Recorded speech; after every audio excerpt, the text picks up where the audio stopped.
So ayan, what's up guys? Ngayon tuturuan ko kayo kung paano mag-format ng computer gamit ang USB flash drive. So pag yan, intro muna tayo.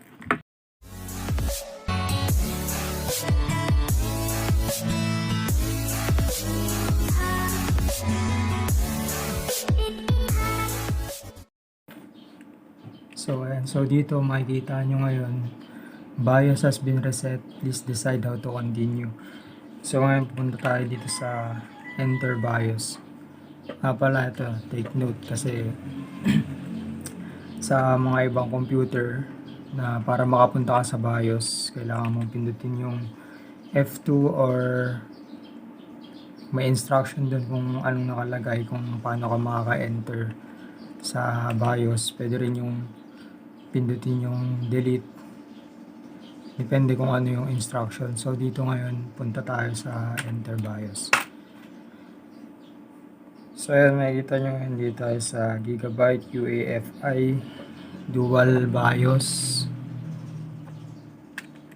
MIT system. Punta tayo ngayon sa BIOS features, saan pa-prioritize natin yung pag-boot ng flash drive. This is a hard drive, BBS priorities.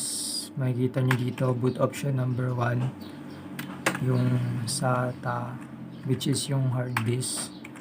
Tapos yung SanDisk, saan yung flash drive natin. Lalagay natin sa boot option number 1 yung SanDisk flash drive. Okay, tapos back. Tapos dito sa boot option number 1 din, lagay natin yung SanDisk. Ayan. Tapos save and exit setup. Save configuration and reset. Yes. Tapos magre-restart na yung computer natin. Lang natin ng ilang seconds. Yan.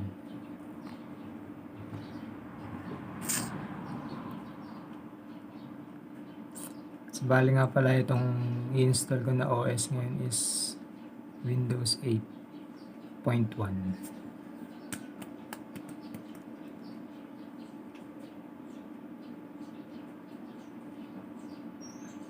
Ayan, nag-loading na siya.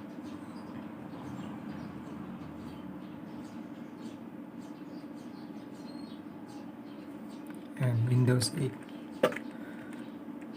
Language to install. Lang natin English, United States, time and currency format. Pwedeng Filipino, Philippines. Keyboard or input method, US. Okay na yan. Next na natin. Tapos, install now. So, makikita nyo setup is starting.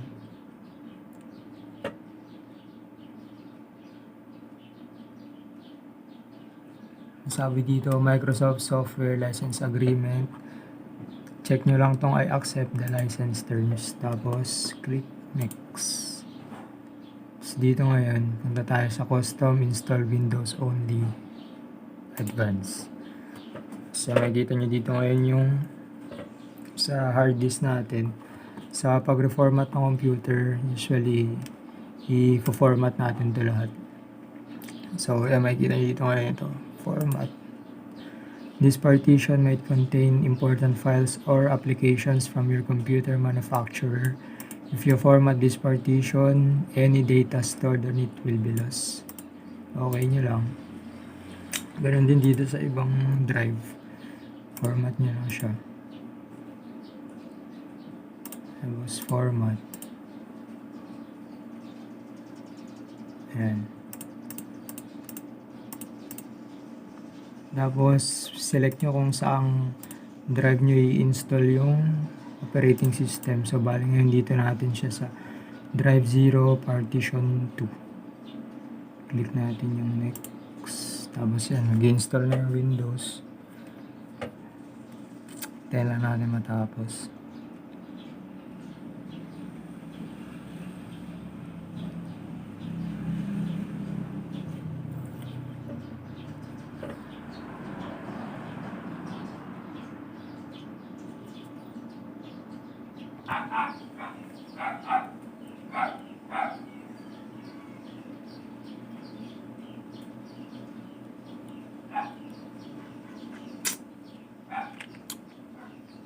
Malapit na siya matapos guys. Finishing up na siya.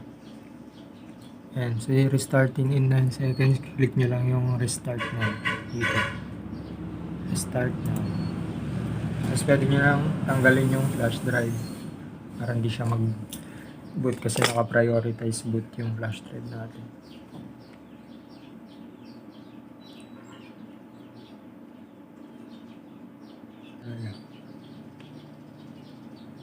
Yan, getting devices ready.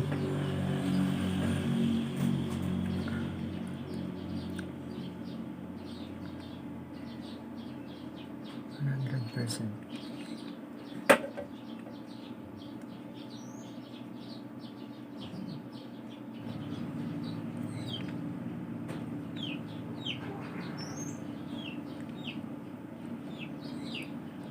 So, nag-restart ulit.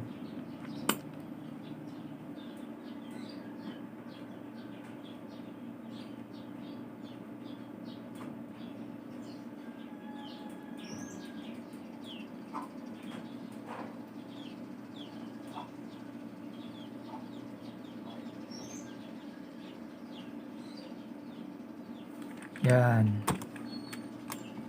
Sabi dito, personalize. Pick a color you like and give your PC a name. You'll be able to personalize more later. So, yan. Pwede ka mamili ng anong gusto mong kulay. Features na ng Windows 8. So, dito tayo sa black, gray, at na lang gray. Tapos, PC name. See.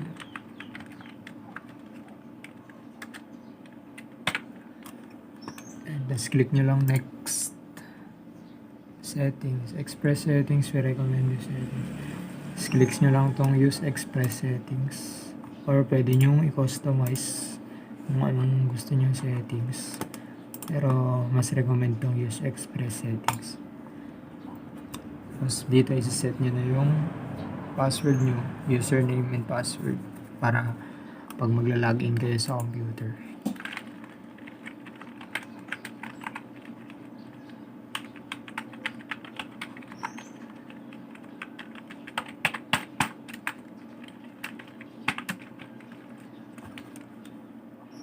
Click nyo lang tong finish pagkatapos.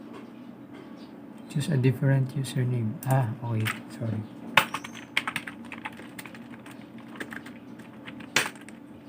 Yan. Finalizing your settings.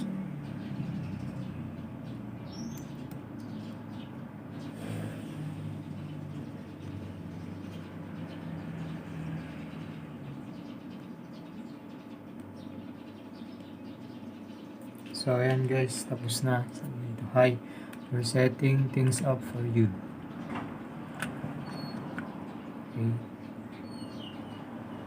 You can get a new apps from the store, installing your apps.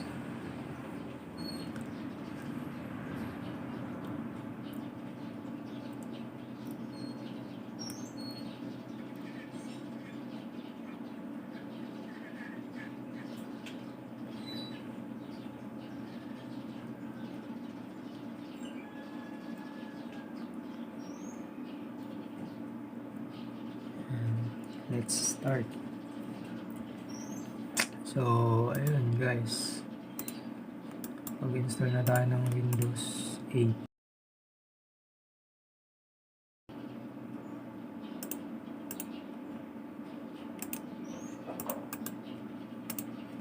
So, ayun guys. Na-install na natin yung Windows 8. Ganun mag-reformat ng computer. Thanks for watching.